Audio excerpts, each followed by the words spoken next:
problema. Vamos a esperar la palabra mágica de que estamos siendo grabados. Bueno, bienvenidos a todos a medida que se van sumando.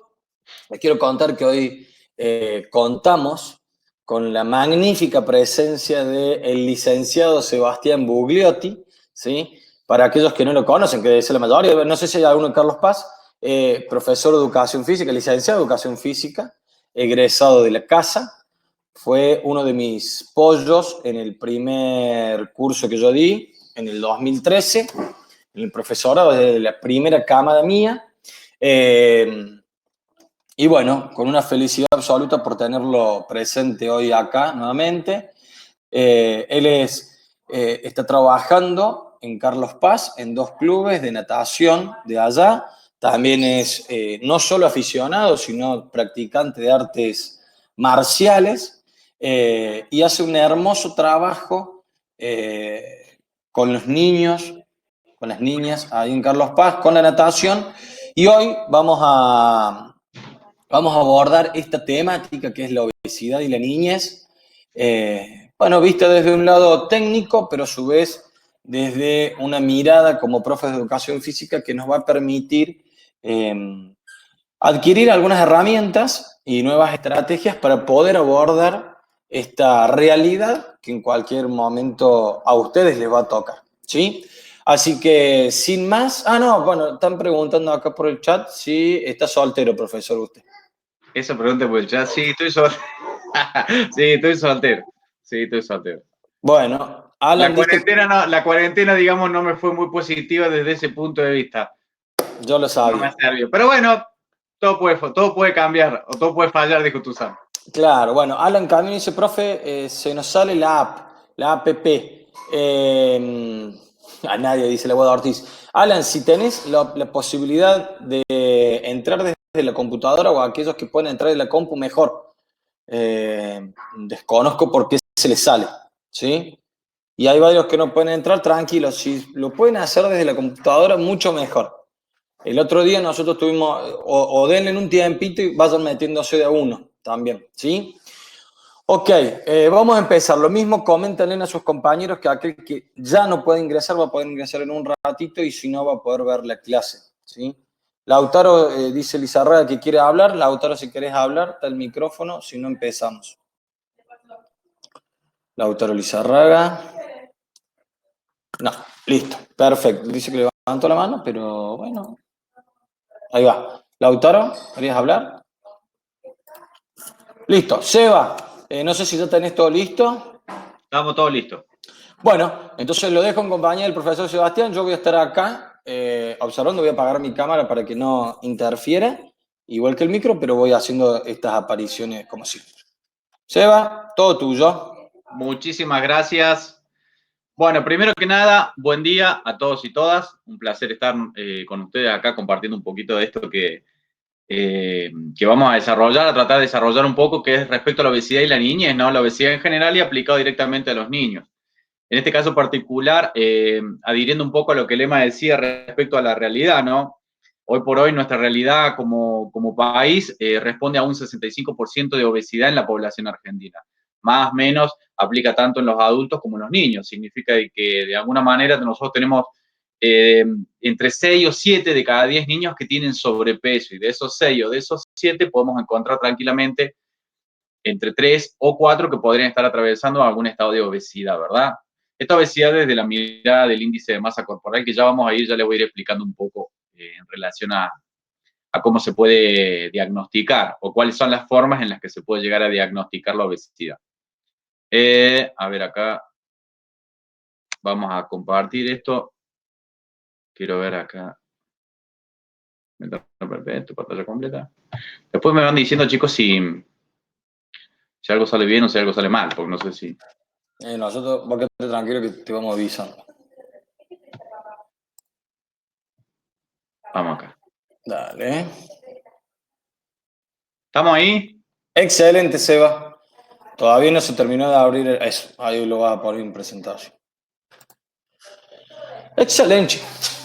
Bueno, quiero ver si podía correr esto. Ahí está, mira. Sí. Que me molestaba esto de otra vuelta. Sí, pero fíjate que ponete ahí. dice ocultar ahí, de última se aprieta ahí, capaz que A ver. Sí, genial. explota Bueno, todo, vamos ¿sabes? aprendiendo sobre la marcha, la maravilla esta de la realidad virtual que nos permite aprender sobre la marcha. Bueno, como les decía, obesidad, en este caso vamos a trabajar un poco sobre la obesidad infanto-juvenil, perdón. Para ir introduciéndonos un poco, vamos a definir un poco este problema, ¿no? ¿Cómo se define la obesidad en general?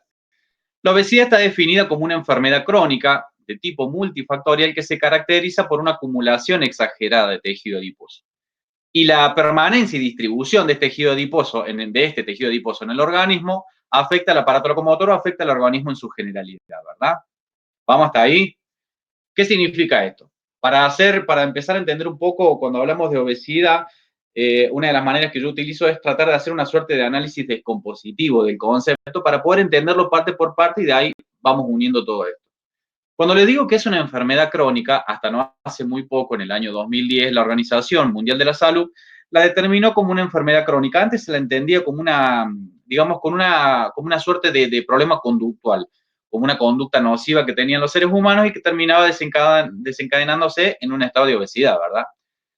Años posteriores, después en los años 90 concretamente, de la mano de unos científicos canadienses, se descubrió la aparición de la leptina, que es una hormona que se aloja o que se segrega en el tejido adiposo, y esto permitió, en otros términos, básicamente descubrir o entender o interpretar al tejido adiposo no solamente como un elemento, como un tejido de reserva, sino también como un órgano endocrino, es decir, como un órgano que segrega hormonas, puntualmente la leptina.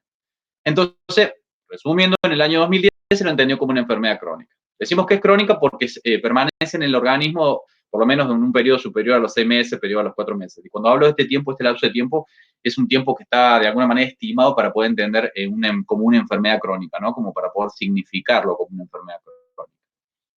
Cuando digo multifactorial, hablamos de multiplicidad de factores, ¿verdad? Es decir, un montón de factores que pueden llegar a desencadenarla. Y vamos a ver algunos de ellos. Por ejemplo, acá como ven en el medio tenemos este sujeto, este niño que está como haciendo como una cara de enojo, como una cara, digamos, de desagrado en relación a todas estas cosas que lo rodean, que son los factores. Vamos a empezar por el factor conductual, el que está ahí abajo en el, digamos, en el margen inferior izquierdo. Cuando hablamos del factor conductual, hablamos concretamente de la conducta. Y son conductas por lo general hipocinéticas, o digamos, conductas que carecen de movimiento, ¿no? Son aquellos sujetos o aquellas personas que tienen por alguna razón muy particular a no moverse demasiado, prefieren actividades que son básicamente sedentarias, ¿no? Esto de estar sentado. Para darles un ejemplo concretamente, hablemos de esos chicos que se pasan horas y horas y largas horas adelante de una play, hablemos de esos chicos que por ahí se pasan horas y horas mirando la tele, como se me ocurre como para darles un ejemplo cuando entendemos el factor conductual. Y ahí nos vamos bien a la derecha, en el margen inferior derecho, y nos vamos a lo que sería el factor contextual. Cuando hablamos factor contextual, hablamos concretamente del contexto que lo rodea a nivel social. Y acá hay una serie de cuestiones a tener en cuenta, que son bastante interesantes. Si nosotros tenemos que hacer un análisis, pensemos en nosotros mismos. Si nosotros tenemos que hacer un análisis puntualmente de cómo el contexto muchas veces nos rodea o nos incita a que nos movamos menos, eso puede llegar a desencadenar algunos estados de obesidad o algunos estados en los que generalmente se come mucho. ¿Quieren un ejemplo concreto? Miremos la cuarentena. Más allá de que tiene razones que pueden llegar a estar más o menos justificadas, pero de alguna manera nosotros estamos encerrados y pareciera que cuando estamos en casa todos los caminos conducen a la heladera, ¿no? No quiero decir que sean todos los casos, pero a grandes rasgos o en generalidades podría llegar a ser eso. Otra particularidad del contexto también puede ser esto por ejemplo, a ver, ya no subo escaleras si vivo en un edificio, los que viven en Nueva Córdoba ya, algunos, no digo todos, pero por ejemplo podrían no subir escaleras y hacen uso de los ascensores. Por ejemplo, ya no necesito ir a comprar cosas a cada 4 cuadras porque puedo llamar a un servicio de esos chicos que andan en bici con la mochila y me lo traen en un par de segundos, ¿se entiende? Entonces, como que el contexto nos lleva a que nos movamos menos y eso de alguna manera nos enferma, ¿no? Nos enferma concretamente de esta manera y puede llegar a desencadenar o no una obesidad. Ahora, vamos un poquito para arriba y nos vamos a lo que serían los factores psicológicos. Acá cuando hablamos factores psicológicos, hablamos de uno de los componentes más importantes y digamos, menos abordados en relación a la obesidad. ¿Por qué digo menos abordados? Porque muchas veces a la obesidad cuando se le hacen abordajes desde el aspecto nutricional, pero muchas veces no tenemos en cuenta que el carácter psicológico o todas aquellas afecciones que que tiene incidencia directa sobre el aparato psíquico de los seres humanos, puede llegar a desencadenar una obesidad. Hoy hay investigaciones que se hicieron en México, que son muy, pero muy fuertes, donde se descubrió de alguna manera que hay personas con obesidad que han hecho, digamos, shock postraumático frente a algunas complicaciones accidentales que han tenido, trastornos de la ansiedad. Hay una serie de enfermedades que pueden llegar a desencadenar, ¿verdad? Desde el punto de vista psicológico, pueden llegar a desencadenar una obesidad. O, digamos, se refugia en la obesidad. Hay gente que, digamos, que maneja o manifiesta la ansiedad por medio de la comida, esto de no poder estar haciendo algo, muchas veces canalizo por medio de la comida, y está dentro de los valores considerados como, digamos, patologías psíquicas, ¿verdad? Si nos vamos un poquito más arriba, ahí donde dice el aspecto genético, ahí cuando hablamos concretamente del aspecto obesogénico. Cuando hablamos de genética a nivel de obesidad, hablamos de aspectos obesogénicos. Y lo cierto es que, por ejemplo, si nosotros, para que se den una idea, si ustedes tienen un niño y conocen a los padres de ese niño y ven que uno de los papás es obeso, podremos decir que ese sujeto se encuentra, hablando del niño, ¿no? Se encuentra en un 40% de probabilidades de ser obeso él también. Si, en este caso, si los dos padres fueran obesos, si tanto el padre y la madre, colocamos al niño en un 80% de probabilidades de ser obeso él también. Esto, si bien lo tengo que tomar con pinza porque no es absoluto, pero es una grande posibilidad porque lo conozco en una situación de riesgo bastante alta. Y por otra parte, se hicieron investigaciones a nivel de mapa genético que, por ejemplo, hablan de que nosotros tenemos, es bastante interesante cómo citaron a estos genes. Por ejemplo, tenemos 3 grandes genes que pueden llegar a desencadenar obesidad. Por un lado, el gen perezoso. Por otro lado, el gen, digamos, ahorrador. Y por otro lado, el gen glotón, le llaman. Esto lo manifiesta en un libro que se llama Salud para la Vida de, ¿cómo se llama? El doctor Cormillo. Estos genes, por ejemplo, el gen ahorrador es aquel que se sitúa concretamente en el tejido adiposo, la tendencia que tiene el organismo nuestro de estar permanentemente reservando energía. Reserva energía. ¿Por qué? Porque no sabe si mañana la va a volver a tener, ¿no? Estos son genes que son bien primitivos, ¿no? Estos están del origen de los tiempos, porque antes, si bien nosotros ahora tenemos acceso mucho más rápido a la comida, yo tengo hambre, voy a la heladera, saco algo en el mejor de los casos, y si no me voy a la esquina de mi casa que tengo una despensa y compro algo.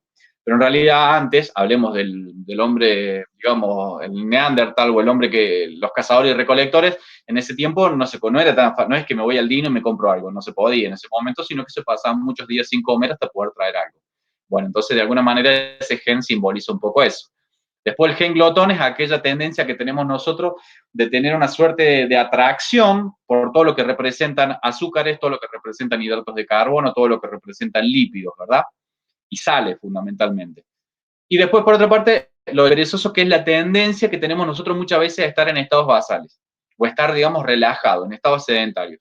Si bien este gen tiene relación directa con el crecimiento, tiene relación directa con otras cuestiones que nos permitan a nosotros estar quietos por una razón principalmente hormonal, ¿no? Por estar, en el caso de los niños, por ejemplo, en el caso de los adolescentes, ustedes ven, duermen mucho. Hay padres que se quejan. A mí me pasa en el club, por ejemplo, dice, ¿y cómo fue? No, se acostó a cualquier hora y durmió como 12 horas. Bueno, habría que tomarlo con pinza o habría que pensarlo un poco, porque los adolescentes cuando duermen, lo mismo ocurre con los niños, crecen, ¿sí? Por medio de segregación hormonal, la hormona de crecimiento, hormona, digamos, la testosterona en el caso de los hombres, principalmente los adolescentes, progesterona en las mujeres, cosas así. Bien. Voy a tomar pausa, porque la clase anterior después me subo a la moto, me dijeron en el chat, profe, te subiste a la moto. Sí, tranqui, que venís bien, Seba. Vengo bien. Sí, bueno, sí. Un poquito acá a la izquierda, ahí bien arriba de la cabeza del niño, van a ver ustedes una mitocondria, que parece una empanada cortada al medio, pero en realidad es una mitocondria. La mitocondria, les recuerdo un poco para aquellos que no la recuerdan, es una organela, es un órgano de la célula que es la responsable, entre otras cosas, del transporte de los oxígenos a nivel de los tejidos. ¿Qué relación tiene esto con la obesidad? Fíjense qué interesante. Porque en la obesidad, o digamos en la oxidación del adipocito, que sería la célula del tejido adiposo, la célula grasosa, la célula lipídica, en la mitocondria es donde se da el proceso de la beta-oxidación del ácido graso. No los voy a volver loco con este concepto, porque seguramente mucho más adelante en el profesorado la van a poder ver más a detalle, pero para que sepan de que la beta-oxidación del ácido graso es la manera en la que se descompone, digamos, el ácido graso puntualmente, la célula del ácido graso o la molécula, se descompone parte por parte y ahí se van utilizando de alguna manera algunos elementos que van a poder desencadenar el adenosin trifosfato, que sería el famoso ATP. Ahora bien, vamos por partes. ¿Por qué insisto en que sepan esto? Porque de alguna manera acá está el concepto de la quema de grasa. ¿Vieron cuando les dicen a ustedes, estoy quemando grasas? Bueno, se supone de que de alguna manera el adipocito ingresó a la célula y por medio de la mitocondria se oxida la grasa, se quema la grasa, ¿no? Que es un concepto tal vez más conocido. Después tenemos al otro, bien acá a la izquierda, de la mitocondria, que es el aspecto o el factor nutricional. Este sería uno de los grandes elementos, ¿no? Nosotros cuando hablamos de obesidad, siempre tenemos que posicionarnos en tres grandes elementos, o tenemos que mirarlo, más allá de todos estos factores, siempre como un puntapié inicial en tres grandes puntos, digamos, como por ejemplo, lo que consumo, lo que ahorro y lo que gasto. Sobre esas tres cosas, siempre fue, o siempre, digamos, siempre navegó la obesidad frente a esa suerte de trigonometría, ¿no? Frente a esa suerte de tres elementos fundamentales, era cuánto consumo, cuánto ahorro de eso que consumo y cuánto gasto de lo que consumí en función de lo que comí. Entonces, entre esa suerte de equilibrio de esos tres elementos, siempre es como que la obesidad se fue manejando por ese lado. Y el factor nutricional respondía a uno de estos elementos, por eso tuvo, más allá de que tiene un elemento tan preponderante, pero siempre se lo miró más por ese lado que por otras cuestiones más particulares. Y por último, un poquito más abajo, tenemos el cerebro, que ven ahí un cerebro que se ve, digamos, lo deberían estar viendo ustedes al medio a la izquierda. Bueno, acá concretamente hace referencia a uno de los factores que nos fue aportando un poco esto del desarrollo de las neurociencias, porque si nosotros nos alojamos en el, digamos, en el área prefrontal del cerebro, tenemos el lóbulo frontal, en el área prefrontal tenemos algo que se llama sistema de recompensa. El sistema de recompensa se manifiesta en muchas áreas, prácticamente todas las áreas de la vida. Por ejemplo, cuando nosotros hacemos deporte, el sistema de recompensa a nosotros nos ofrece las endorfinas, ¿no? Las endorfinas que la habrán escuchado por ahí, que funcionan, son neuropéptidos, que son pseudohormonas que de alguna manera funcionan para la motivación, son como mecanismos de defensas evolutivos en términos primitivos, que permiten que los seres humanos sigamos pudiendo hacer otro tipo de cosas, ¿entiendes? Es decir, estoy trotando, fíjense que ustedes cuando los que entrenan, cuando terminan el entrenamiento, salen relativamente excitados o con la posibilidad de seguir haciendo otras cosas, o de alguna manera las endorfinas van permitiendo que ustedes continúen durante lo que dura el periodo de entrenamiento, o la sesión de entrenamiento, o la sesión de clase, o lo que estén haciendo, permite de alguna manera que ustedes continúen. ¿Qué relación tiene esto con la obesidad? Con la dopamina. Así como existe la endorfina segregada por el sistema de recompensa, también existe la dopamina. La dopamina es un neuropéptido, una pseudohormona que se relaciona directamente con el placer en corto plazo, pero es placer al fin. ¿Qué significa esto? ¿Vieron ustedes, para que se entienda, les doy un ejemplo? Imagínense que están captando... Sí. Una cosita, acá dicen los chicos que estás hablando, te subiste la moto, estás hablando rápido, venía bien. Acá las chicas preguntan la beta oxidación, hace un ratito que me venías hablando, si era sí. la beta oxidación del ácido graso, ¿es correcto? Sí. Bien, eso. Esa no es así. ¿Ah? De todas maneras, le respondo a esa chica. Beta oxidación del ácido graso, por eso no quería entrar en este detalle tan profundo, pero le explico un detalle muy particular y muy importante. Tranqui, dale para adelante. Beta oxidación es el momento en el que el ácido graso ingresó a la célula. ¿Sí? Esto no significa de que existan procesos previos, porque yo lo que necesito antes de llegar a la beta oxidación del ácido graso es que el ácido graso se movilice del tejido adiposo, necesito de que el ácido graso se transporte por medio de la sangre y necesito de que el ácido graso ingrese por medio de la membrana plasmática de la célula para recién después ahí poder hacer la beta oxidación del ácido graso. ¿Se entiende? Entonces, este proceso es un poco más complejo, pero es importante que lo sepan de que existe y que representa un poco el análisis citológico o los factores citológicos que tiene la oxidación de grasas en términos de factores que relacionan a la obesidad. Vuelvo al ejemplo del cerebro, cuando hablábamos del sistema de recompensa. ¿Vieron cuando van caminando por el centro o por algún lugar? Yo digo el centro porque me pasa a mí cuando voy a Carlos Paz, cuando estoy acá en el centro de Carlos Paz, que está cubierto, hay una cuadra que está llena de panaderías, y pasan por esas panaderías y vieron que las panaderías tienen como adelante esas góndolas que ponen bien a los vidrios, que tienen los merengues con el dulce de leche y la cereza arriba, o el lemon pie y la torta, que vos pasás al lado, lo mirás, lo contemplás por unos segundos y vos decís, oh, la selva negra. La selva negra, claro. Con dulce de leche. Las masitas finas. ¿Vieron cuando pasa que vos decís, se me hace agua la boca? Bueno, ahí está actuando el sistema de recompensa, aunque no lo parezca. ¿De qué manera actúa? Nos está diciendo, es una información que nos dice el cerebro, flaco, hay una disminución de dopamina en sangre. O sea, hay una disminución de placer. Cae anda, comprate el merengue, comprate la selva negra, comprate lo que tengas que comprar, y cuando vos lo comas, el sistema de recompensa te va a dar la dopamina por medio del placer, o te va a dar placer por medio de la dopamina. ¿Se entiende hasta acá el concepto un poco? Mira, Bueno, acá sí dice, a mí le pasa eso a la Abby cuando quiere comprar la ropa, pero no hay plata. bueno, es una posibilidad, sí, tal cual. Tengamos en cuenta que muchas veces el sistema de recompensa ha sido un mecanismo de análisis, o ha sido un poco las herramientas y los recursos que tiene el marketing digital o que tiene el marketing en general, que nos hace ser seres de consumo, ¿no? Funciona también un poco y opera por esa parte. En el caso de la obesidad, bueno, encara por el lado de la comida, ni más ni menos, ¿no? Continúo un poco. Bueno, saliendo un poco de los factores, vamos a hablar un poco de las condiciones. ¿Cuáles son las características o las condiciones del niño obeso? Primero, vamos a hablar en términos generales, por supuesto, que una pobre condición física, ¿no? Hablar de condiciones físicas, hablar de una grasa aeróbica disminuida, es hablar de una imposibilidad de movimiento, o digo imposibilidad o posibilidad disminuida de movimiento. Por otra parte, tenemos molestias musculoarticulares, que son tal vez, nosotros cuando hablamos de obesidad siempre hablamos de un proceso inflamatorio a nivel de los tejidos, ¿no? Hay situaciones que son inflamatorias, en este caso, por proteínas proinflamatorias que se dan a nivel de los tejidos musculares o a nivel del tejido adiposo, que se llaman adipoquinas, que van generando molestias, que van generando intolerancias, y además esta distribución del peso, imaginen ustedes, si alcanzan a ver la fotito del niño que puse yo en el medio, estamos viendo prácticamente del abdomen para arriba. Imagínense lo que es del abdomen para abajo, esas rodillas, esa pelvis, esos tobillos que están sosteniendo permanentemente este cuerpo, ¿no? Que está por arriba de los valores normales o entendidos como normales.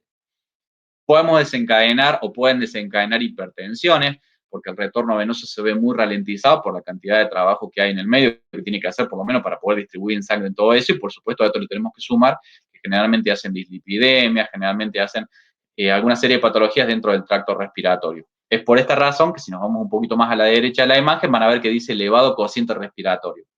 El cociente respiratorio es la relación entre el dióxido de carbono exhalado y el volumen de oxígeno inhalado. Esa relación se entiende como cociente respiratorio. ¿Por qué es elevado? Porque necesita, o digamos, en resumidas cuentas, se agita muy rápido con un poco. A lo mejor se levantó de la silla, se fue al baño y antes de sentarse en el inodoro tiene que respirar porque está agitado. ¿Se entiende? O para hacer movimientos muy cortos. Capaz que se levantó de la silla, se ató los cordones y está agitado. Yo lo he visto mucho eso en el club.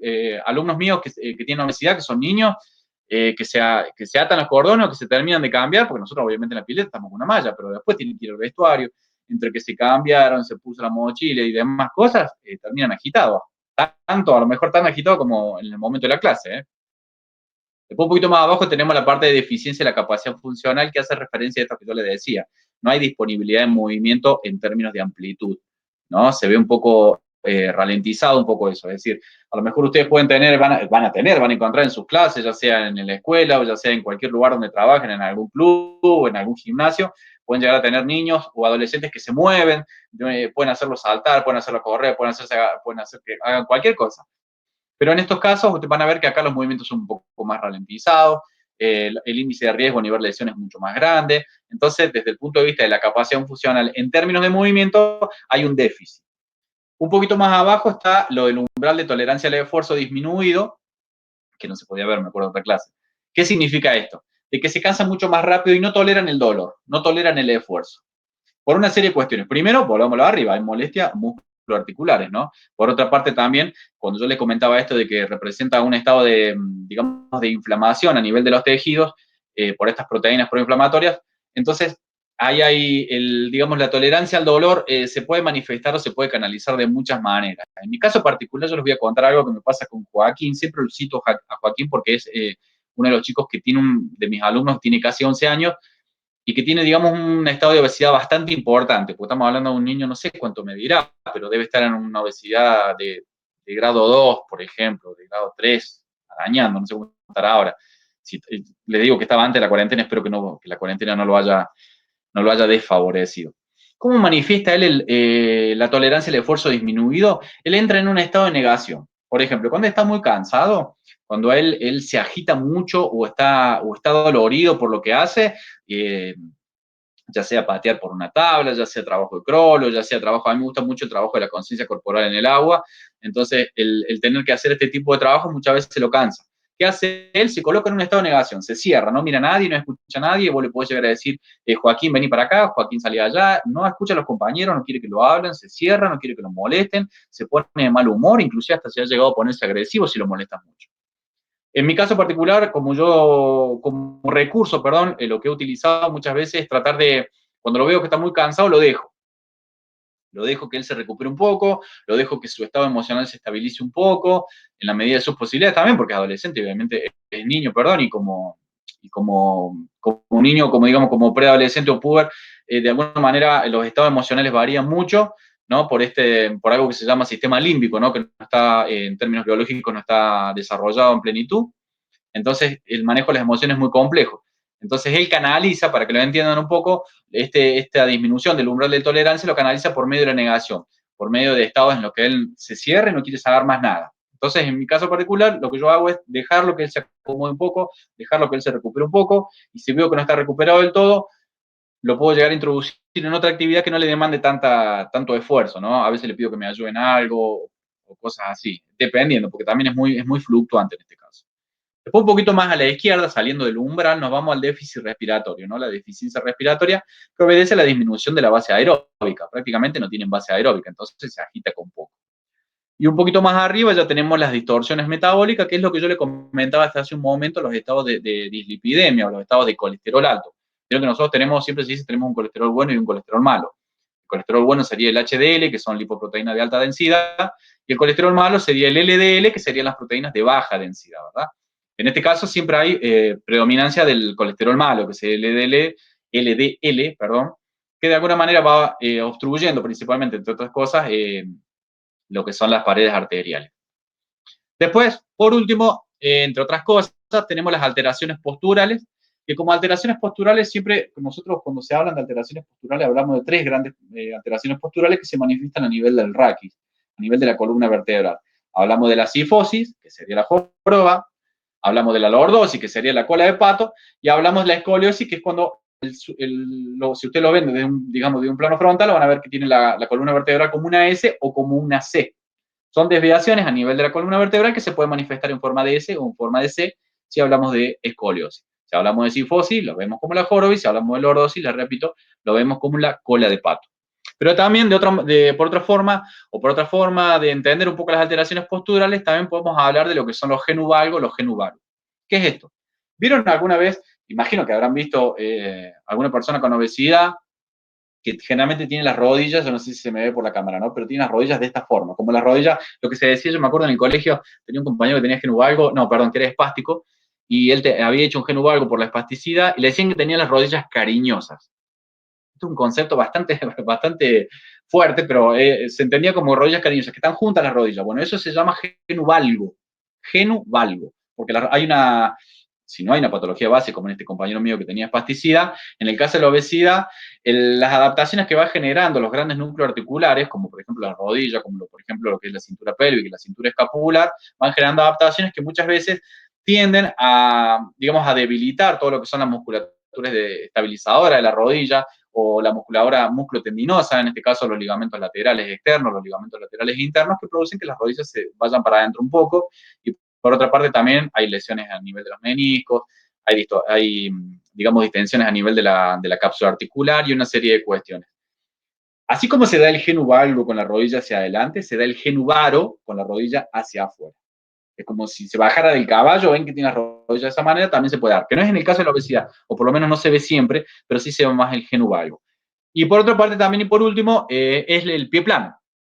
Si bien los niños hasta los 7 años, 6, 7 años hacen un pie plano fisiológico que se llama, que son adaptaciones que se van dando, digamos, por medio del crecimiento, pero si tenemos un estado de sobrepeso, podemos llegar a desencadenar de alguna manera algunos estados de pie plano que pueden llegar a hacer, digamos, pronaciones o supinaciones del tobillo por medio, digamos, por medio de las caras internas, que después pueden llegar a hacerlos más propensos a lo que son las esguinces. Los obesos generalmente son muy propensos a las esguinces. Se esguinzan mucho porque tienen que hacer un movimiento rápido y, digamos, digamos, el aparato locomotor o el aparato músculo articular no está preparado para un movimiento tan impulsivo pero tan brusco y puede llegar a desencadenar una lesión, en este caso, a nivel del tobillo. Continuamos de plantilla. ¿Qué priorizamos? Dice la plantilla. Bueno, esto que yo puse acá, les explico, son una serie de objetivos que se pueden tener a la hora de fortalecer el organismo, porque cuando hablamos de obesidad, esto en el contexto de la escuela se me ocurre que es un poco más complicado porque yo no tengo un solo alumno, ¿no? Tengo un grupo de alumnos y nosotros tenemos como profes, nos tenemos que ver con la cintura o con la creatividad suficiente para poder adaptar, hacer una suerte de transposición didáctica a los contenidos que tenemos que desarrollar a un grupo en general, ¿no? Que ya pueden ser 20 alumnos, 10 alumnos, 15, 20, 30, no sé. Lo cierto es que en líneas generales, de todos esos que tenemos ahí, podemos llegar a tener una persona con obesidad. Y acá viene una pregunta interesante. ¿La clase la inclino hacia la persona con obesidad o la clase la inclino hacia las personas que se encuentran con un peso entendido como norma? Lo cierto es que nosotros podemos generalizar esos objetivos y podemos trabajar a grandes rasgos aspectos que le van a servir tanto a los niños, digamos, con pesos en valores normales, como personas con pesos en valores que no serían, digamos, dentro de los parámetros normales. ¿Cuál sería estos objetivos? Por ejemplo, fortalecer el aparato locomotor. Fortalecer el aparato locomotor, esto que hablo, ¿no? Priorizar siempre todo lo que es la conciencia corporal, la conciencia segmentaria, poder fortalecer fundamentalmente el sistema musculoesquelético, mejorar las estructuras musculotendinosas, todo ese tipo de cosas que se dan por medio de una serie de actividades. Después tenemos la modificación de la composición corporal. Siempre cuando se habla de obesidad, y en esto yo he discrepado un poco con muchos de los profes que trabajan la obesidad hoy por hoy en los gimnasios o en otros lugares, ellos piensan, para mí personalmente no se debe pensar en el tejido adiposo. Ustedes cuando trabajen, ya sea con un niño o con un adulto, no piensen, esta es una recomendación que yo les hago, no piensen en el tejido adiposo primero. Yo necesito pensar primero en el aparato locomotor, después en el tejido adiposo. La oxidación del tejido adiposo va a ser de alguna manera como un recurso consecuente o como un estado secundario en este caso de qué, del el apartado anterior, fortalecer el aparato locomotor. Esto es como, trabajar la obesidad sería como si yo tuviera, por ejemplo, imaginemos un auto muy viejo, pero que tiene un motor impresionante. Si por más que tenga un motor impresionante, pero si se me caen las ruedas, se me cae la puerta, se me cae las ventanas, se me cae cualquier cosa, no voy a llegar a ningún lado. Entonces yo necesito fortalecer el motor, necesito fortalecer el tren delantero, ¿se entiende? Por más que en la apariencia el auto esté despintado, esté oxidado, esté cualquier cosa, pero yo necesito fortalecer el auto primero, después miraré la apariencia. ¿Se entiende? Entonces, desde ahí vamos a poder abordar la composición corporal, quizás con un trabajo más largo, no tan, digamos, tan absolutista, tan reduccionista esto de caer, porque ahora está dando vuelta en internet tantas cosas que a veces da miedo las cosas, la nuez de la India, que si hago el ayuno prolongado de no sé cuántas horas, lo cierto es que no todo es para todo. A veces, no siempre mucho es mejor, ¿eh? Entonces, ustedes como futuros profes o como profe o aquellos que estén laburando, siempre tengan en cuenta de que tengo que hacer un análisis más integral. Y en la obesidad, por excelencia, tendría que ser un abordaje integral. Esto significa de que tengo que analizar la necesidad y las condiciones de la persona con el que estoy trabajando, ¿no? Ya sea una persona normal o ya sea una persona con obesidad. Después, esto es referente a lo que yo les decía, al desarrollo de la estabilidad articular, ¿no? Mejorar que las articulaciones, aquellos que, digamos, que tienen problemas a nivel de los tobillos, mejorar esos tobillos, mejorar esas rodillas, ir trabajando un poco la estabilidad de la pelvis para poder, por defecto, mejorar las adaptabilidades que hay a nivel de la columna vertebral, trabajar las alteraciones posturales a nivel de la columna vertebral, cifosis, lordosis, escoliosis, que eran las que nombré hace un ratito.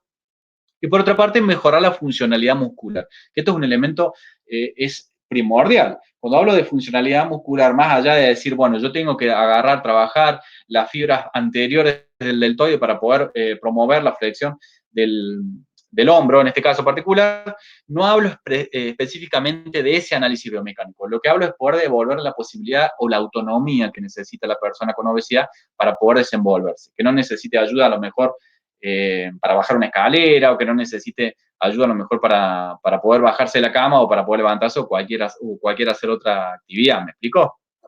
Seba, ahí, fijemos a ver si hasta ahora hay alguna duda.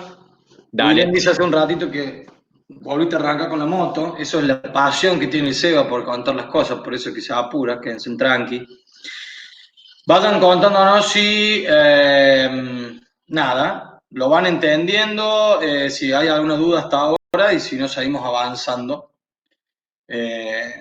Cero dudas, re bien, dice Lai. Bueno, bárbaro. Después, el Seba, una vez que termine de pasar las diapos, va a estar respondiendo las preguntas, así que no hay problema. Bien, Sigamos, Seba, entonces. Vamos con Dale. el punto número 2. Yo les cuento así, les hago una pausa, un recreo mental un poco para que organicen un poco la información, que siempre tengo, en todos lados me dicen, yo tengo que dar clase en otro lado, me dice, para, profe, pero es por ahí, son tantas las cosas que tenés que hablar, que a mí en mi caso particular, yo amo esto, ¿no? Entonces, como que agarrar y tenés que largar todo junto. ¿Cómo dosificas? Por eso para mí es tan importante las plantillas, porque me van organizando a mí de cómo tengo que ir yo, tengo que ir diciendo. Porque si no, empiezo a agarrar, chicos, agarré la moto y nos vemos en Venus, nos vemos en Disney. Sí, acá por ejemplo Luciana dice, explica muy bien, pero que hable más de espacio. Recuerda, Seba, también que son pollos que recién están ingresando, o sea que no sé en fundamentos biológicos cuánto han avanzado y más con esta pandemia, pero lo mismo que dicen tranquilos que todas las dudas que van surgiendo se van a resolver. El Seba no se va a ir hasta que no resuelva todas las dudas. No, por eso les cuento. Si bien por ahí no quiero entrar en detalles muy, porque es respondiendo a lo que me decía el lema del fundamento biológico, no sé qué han visto hasta ahora, pero de todas maneras no se preocupen porque les voy a responder absolutamente todo. En el mejor de los casos voy a tratar de ser lo más simple posible para no enredarlos a ninguno y por supuesto que estamos a disposición de poder explicar lo que sea, ¿no? Continuamos. Sí, acá dice que están fortaleciendo la muñeca tomando nota, dice que basta. De todas maneras, chicos, recuerden de que esto queda grabado también, o sea que... Queda grabado y les vamos a pasar el PowerPoint también, así que tranqui. Claro. Era para que vayan sacando ideas o preguntas que pueden estar relacionados en lo que haríamos en un futuro como profe. Digo, a ver, pensemos en nuestra futura clase y a partir de eso decir, bueno, listo, nos vamos organizando, lo vamos ordenando de tal o cual manera. Claro, tal cual. Vamos a evitar. Dale. ¿Cómo jugamos? Bueno, detalle importante. Lo primero que les voy a explicar de esta plantilla es que estas son una de las series de elementos que pueden llegar a tener digamos, una clase, ya sea en la escuela o ya sea en el espacio donde usted trabaja, en un club, un gimnasio, no sé. De esta serie de elementos, digo que son una serie de elementos porque hay un montón de más, hay muchos más. Esto es una manera por ahí orientadora que les puede llegar a servir cómo construir, digamos, un trabajo, ¿no? Uno de los primeros que puse es proponer actividades de tránsito liberado u obstaculizado. ¿Qué significa esto? Si nosotros tenemos que hacer un recorrido, supongamos que hablamos de una cancha o de un patio, si yo tengo que hacer recorridos, una posibilidad es que sean actividades, o un juego, ¿no? Actividades que pueden llegar a generar obstáculos a la hora de la locomoción. Cuando yo voy caminando, el solo hecho de tener que pasar por arriba de una soga implica una flexión de la cadera, implica una extensión de la cadera, implica en un momento estar en una posición monopedal, que significa estar en un pie, apoyado con un pie. Eso tiene unas grandes ventajas a nivel de los tobillos y a nivel de la activación muscular.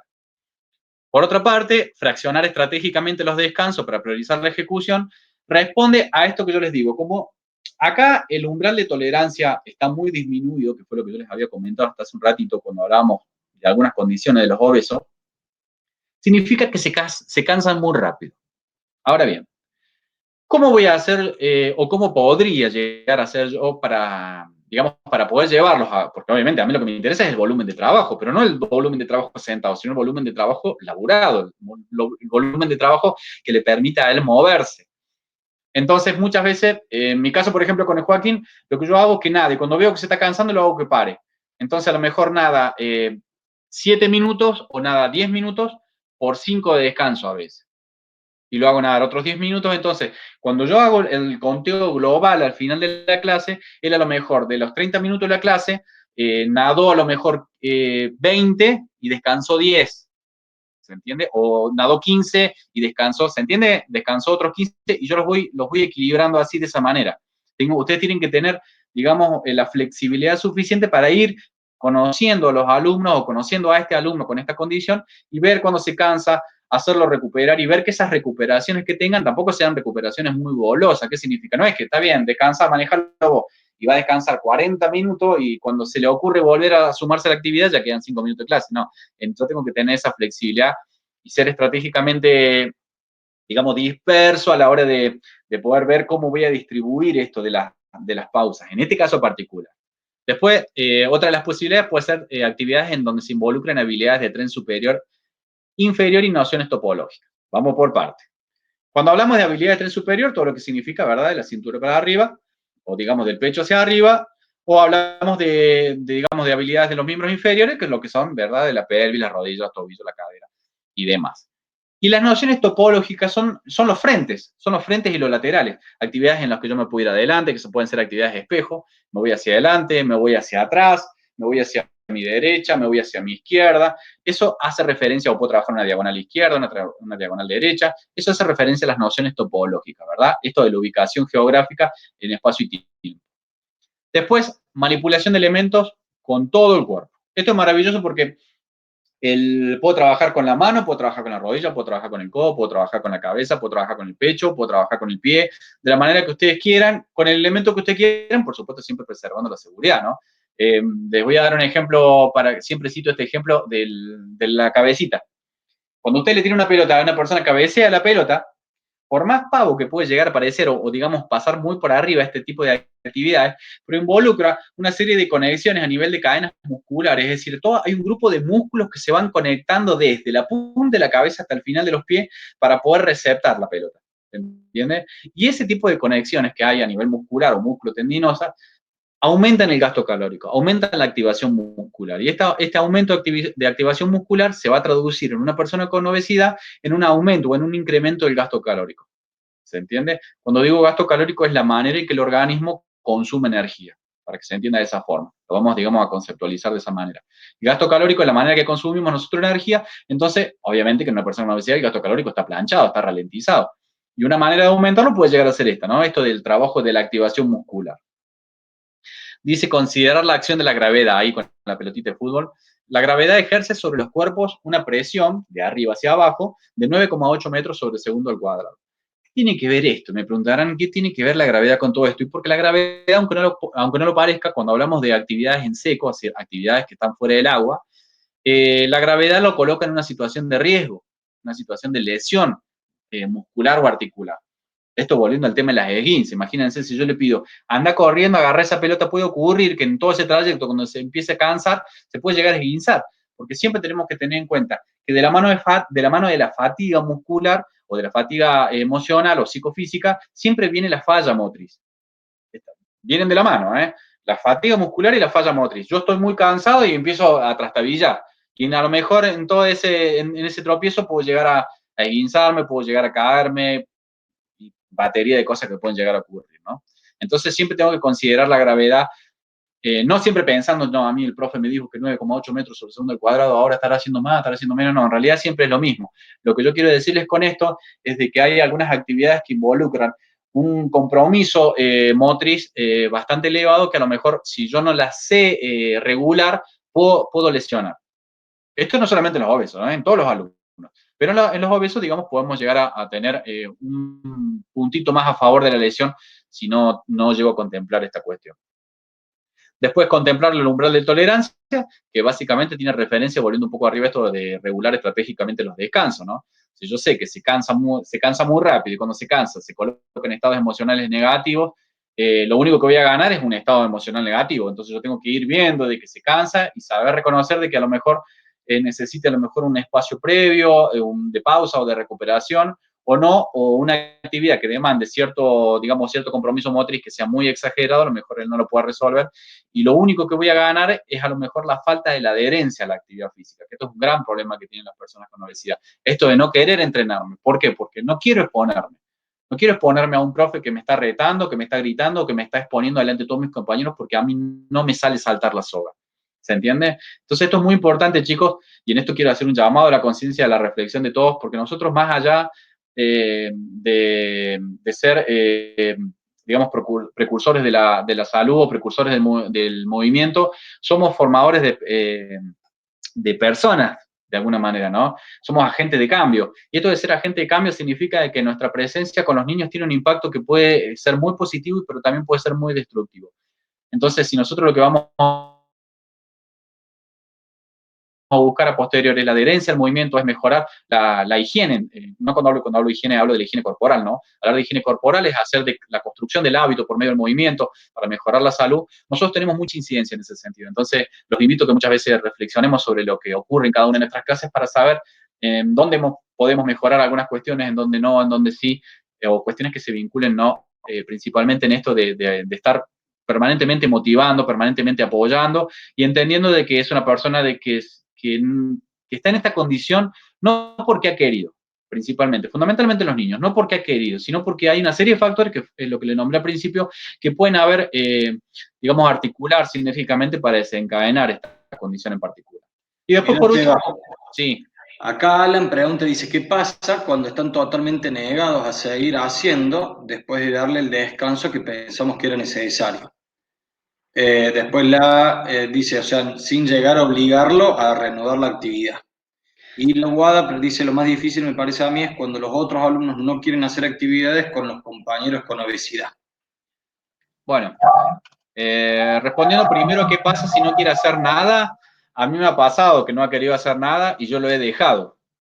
Lo que yo he utilizado como estrategia, esto es una estrategia mía, no sé si les servirá a ustedes, ustedes pueden encontrar tal vez una mejor, si la encuentran, o digamos estaría buenísimo que lo podamos compartir en algún momento cuando pase todo esto para poder ver cuáles son las estrategias que cada uno puede llegar a abordar. Pero en mi caso particular, cuando me ha pasado con Joaquín, en este caso, que lo vengo citando, que se ha cerrado y que no quiere saber nada, está bien, lo dejo que él se maneje, está bien, fenómeno, no quiere hacer nada, no hay ningún problema. Entonces, sigo trabajando con los alumnos y me ha pasado que él, cuando ve, y esto es muy interesante, porque cuando él ve que yo dejo de prestarle atención, él automáticamente reacciona tratando de introducirse a la actividad por dos caminos. O molesta al resto o se interioriza en la actividad, digamos lo que sea que estamos haciendo. Entonces yo me doy cuenta que lo que él quiere es llamarme la atención, quiere que él volver a estar en la atención mía.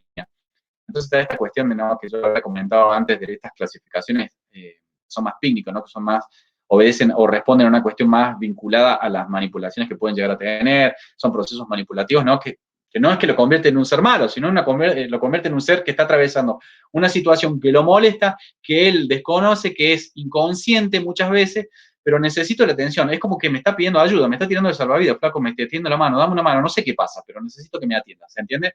Entonces yo muchas veces, cuando veo que él se coloca en esa situación, supongamos que se colocó, empezó a molestar a los compañeros, automáticamente lo hablo y le digo, Joaco, escúchame una cosa, si no lo querés hacer, no lo hagas, pero si lo vas a hacer, trata de venir, introducir, así con tus compañeros, pero no molestes. Entonces vamos trabajando sobre ese lado, ¿no? Esto es un trabajo de que doy, tengo, no es absoluto, no hay fórmulas acá, ¿eh? Acá, como en las grandes cosas que ocurren en la educación física, no hay fórmulas. Yo necesito tener esta disponibilidad de poder de entender o leer algunas situaciones que se van dando en el entorno de la clase. Después, para cómo era la otra pregunta que me había dicho el chico al final. No, hablaba de esto de lo difícil de poder trabajar con personas con obesidad cuando sus compañeros de alguna manera lo discriminan o no quieren trabajar porque justamente es una persona con obesidad. Bueno, es hablar de alguna manera de bullying, ¿no? Entonces, en mi caso particular, cuando se ha dado, yo he parado todo lo que estaba haciendo. Lo primero que hago, muchachos, si vamos a continuar por este camino, cerramos la clase. Así de simple. No encaro, porque lo puede ser esto es muy tajante lo que le estoy diciendo, pero siempre nosotros tenemos que ser, y creo que y me encantaría en un futuro que, digamos, una de las cosas, por ahí se pueden quedar con muchas cosas de esta clase o de esta charla que hemos tenido, pero una de las cosas que más me interesaría de que se quedaran es con esto de tomar conciencia de que la obesidad va más allá de una condición de una persona vaga que le gusta comer, sino tratar de entenderla desde una postura un poco más integral, más holística, que sea, entender de que hay una serie de cuestiones que están vinculadas a nivel de la corporeidad del ser humano, ya sea a nivel cerebral, ya sea a nivel citológico, ya sea a nivel fisiológico, o la manera que usted lo quiera interpretar, pero una de las cosas, insisto, que me gustaría que se quedaran es con esto, de reflexionar un poco al respecto y entender de que no es algo que se le ocurrió al niño. No es que dijo, bueno, hoy se me ocurre ser gordo y voy a ser gordo. No, es algo que se va construyendo y nosotros tenemos muchas posibilidades de hacer algo. Nosotros los profes de educación física, me parece desde este lugar, y los aliento a ustedes de que se asuman la responsabilidad de colocarnos en el lugar que a nosotros nos corresponde. Nosotros como profes, como precursores de la actividad física, tenemos una injerencia en este campo, en el campo de la salud, muy, pero muy importante. El problema es que muchas veces los profes no lo hemos hecho valorar y lo vamos perdiendo un poco. Por eso que tenemos por ahí, yo he escuchado médicos que le han sugerido rutinas de entrenamiento a personas con obesidad, y claro, lo rompen y después te vienen a la pileta y dicen, no, vos sabés que a mí el profe me dijo que tire tantas flexiones de brazo y tantos burpees y después, pero en realidad me duele mucho la cintura y sí, porque el profe, el médico será muy bueno para medicar cosas, pero cuando hablamos de ejercicio, vamos con los profes, chicos, ¿eh? Y para eso nosotros tenemos que ganar ese lugar, por eso que los aliento y los invito a que siempre estén permanentemente capacitándose al respecto. No hablo solamente de la obesidad, sino en todas las áreas que ustedes quieran llegar a desenvolverse. Mira, acá Seba dice Gaby, o de última después le dejamos para. Dice, ¿qué pasa cuando el niño va a un deporte? ¿Cómo se lo motiva para que este niño no deje ese deporte? Porque ponen la excusa de que son lentos, de que ese deporte no es para ellos, etc. O no sé si querés que abordemos después las preguntas y terminamos ahora, que creo que esta es una de las últimas diapos. Esta es una de las últimas diapos. Acá estamos. Listo, dale. Entonces, no sé si te faltó algo del anterior. Habíamos quedado en combinar habilidades cíclicas y acíclicas. Sí. Que para cerrar con esta diapo, así ya nos metemos de lleno con las preguntas y les respondo todo lo que pueda. Cuando hablo de combinar habilidades cíclicas, combinar, por ejemplo, cuando hablamos de cíclica puede ser un salto. Y cuando hablamos de cíclica puede ser la caminata. O puede ser trotar. No les digo trotar porque no creo que lo logren en una primera instancia. Pero a lo mejor, supongamos que nosotros, no me acuerdo cómo es el nombre de este juego, que supongamos que los hacen ustedes caminar, y frente a un sonido o frente al semáforo, creo que era, que tenían que parar, por ejemplo, o que le puedo poner el verde y tienen que saltar, ¿se entiende? Puedo jugar con ese tipo de actividades. Eso sería combinar una actividad en donde se involucran movimientos cíclicos y movimientos acíclicos. Puede ser el salto, puede ser una reacción, puede ser cualquier cosa, pero que, digamos, responda a una cuestión cíclica frente a una cíclica. Estos son, repito, para cerrar con esta diapositiva, esto responde a una de tantas posibilidades, ¿no? No es que solamente tengo que manejarme sobre estos puntos, sino es una de tantas posibilidades que ustedes pueden llegar a tener para crear o diseñar una situación de trabajo que pueda llegar a estar a la altura en función de las necesidades de las personas con obesidad. Y acá sí, acá con esto... Bien. Mira, dice a la UBA, que era con respecto a esto de que los chicos no querían hacer porque estaban con una persona obesa, le pasó, hizo lo mismo, parar la clase y preguntarle a todos por qué no querían hacer. Quería saber si eso está bien o sumar una exposición. En realidad, a ver, desde mi punto de vista, nosotros lo que primero tenemos que entender es que la clase de educación física no es solamente físico, o no es solamente motriz. O sea que tenemos la posibilidad y debemos tener y dar la posibilidad de reflexionar con nuestros alumnos acerca de la práctica y lo que sucede en la práctica. ¿Sí? Entonces, estas cosas que suceden, bueno, nos atraviesan y esto que nos atraviesa es necesario trabajarlo. No porque cortemos una clase y estemos charlando, dejamos de hacer actividad, la clase de educación física. Estuvo bueno porque pudimos justamente reflexionar. ¿Sí? Ahí Wilén levantó la mano, no sé si vos se va a querer responderle y ahí vamos con Wilén. Sí, antes te quiero hacer una pregunta a vos. Decime si hice bien, si ya estás vos, digamos, en la imagen o sigo yo compartiendo. Sí, no, está bien, está tu cara, pero no se ve más la pantalla. Bueno, porque no sabía qué había pasado. No, sabía está bien. si había apretado, porque toqué otra cosa y ahí apareció todo nuevo. Está bien, no, pero está bien, está perfecto. Bueno, vamos con adhiriendo un poco a esto que decía el Lema recién, es cierto, nosotros muchas veces cuando hablamos de educación física creemos que es solamente entrenar. Y en el caso particular, cuando tenemos los chicos que están en este estado de negación, a mí me gusta más la idea de acercarme más que de alejarme. Tratar de entender, o de comprender en el mejor de los casos, de que no siempre, o sea, que si se cierra, que no es una cuestión personal, no es que no quiera hacer algo de mi clase, no es que agarró y dijo, no, este profe me manda a correr o me manda a nadar, no es algo personal, sino es algo que él atraviesa desde el punto de vista, digamos, emocional o vaya a saber de qué cuestión, pero que lo está atravesando y que le genera una molestia. Y si a él, digamos, lo obligo yo a jugar, no juega. aquella persona que yo lo obliga a hacer una actividad no la va a disfrutar, no va a jugar, no va a jugar. Entonces, si proponen, che, jugamos a esto, y él no quiere, por más que él lo haga, lo va a hacer forzado, no va a jugar.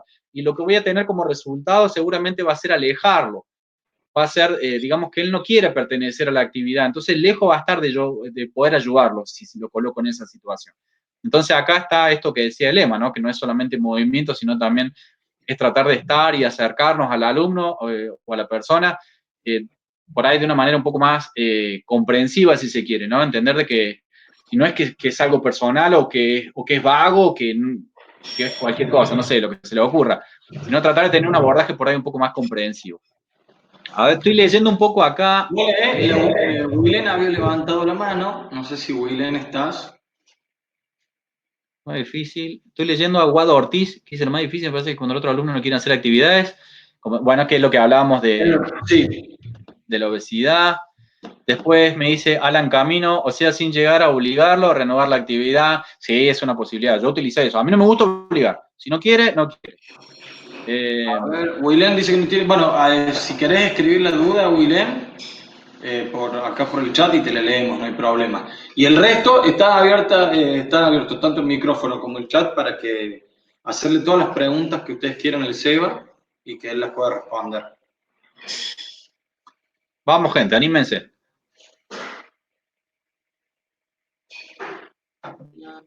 Han tenido como muy... Los dejé en un estado de shock. Sí.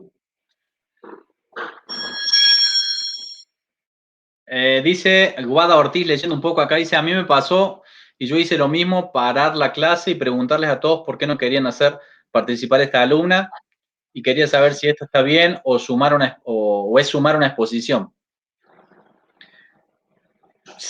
A mí no me gusta exponerlos en este caso.